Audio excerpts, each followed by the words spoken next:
दूसरी की रिवायत है कि जनाब सैयदा जब बीमार थीं तो महाजिरीन और अंसार की औरतों से खिताब फरमाया, जिसमें कई राज़ो नमूज़ पोशीदा हैं। जनाब सैयदा ने फरमाया,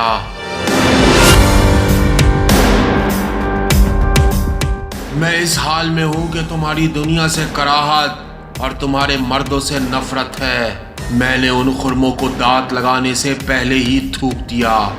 अल्लाह बुरा करे उस तलवार का जो कुंद हो चुकी, वो नेज़ा जो फट चुका। कितनी बड़ी मुसीबत उन लोगों ने अपने लिए ही फराहम कर ली। उन पर अल्लाह का गज़ब नाजिल हो, वो हमेशा फसाद में मुब्तला रहे।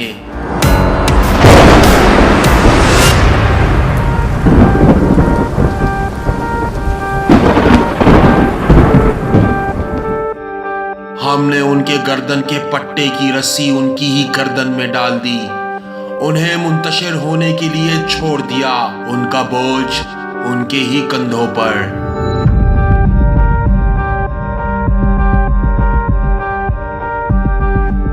ये जालिम कौम अपनी नाक कटवाए या फिर पांव तुरवाए या फिर पैरों तले रोन दिए जाएं, हम बड़ी उस जिम्मा हैं।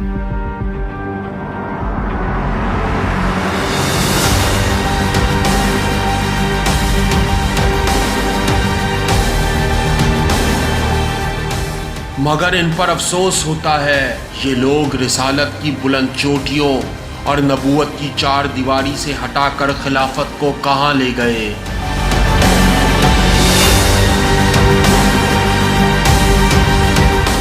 आगाह हो कि इसमें उनका खुला घाटा है। खुदा की कसम, ये इंतकाम अबुल हसन इमाम अली से इसलिए लिया गया क्योंकि उनकी तलवार ने उन लोगों के हुलिये बिगाड़ दिए थे। उनकी जंग उन लोगों के लिए अजाब बन गई थी। वो खुदा की राह में बिल्कुल शेर थे। खुदा की कसम, इन लोगों ने रहबरों के बदले रहजनों को ले लिया। ये लोग समझते हैं कि उन लोगों ने बड़ा अच्छा काम किया। यही लोग फसाद बर्पा करने वाले हैं। क्या वो शख्स इत्तिबा के लायक है जो खुद हिदायत नहीं पाता जब तक उसको हिदायत ना दी जाए।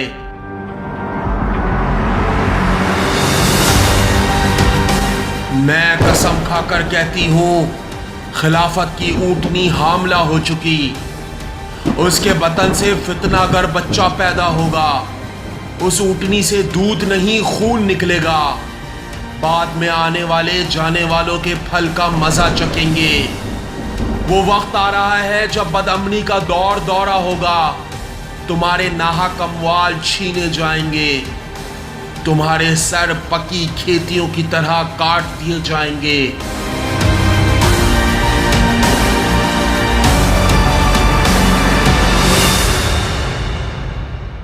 अब हम तुमको जबरदस्ती राह रास्त पर नहीं लगा सकते।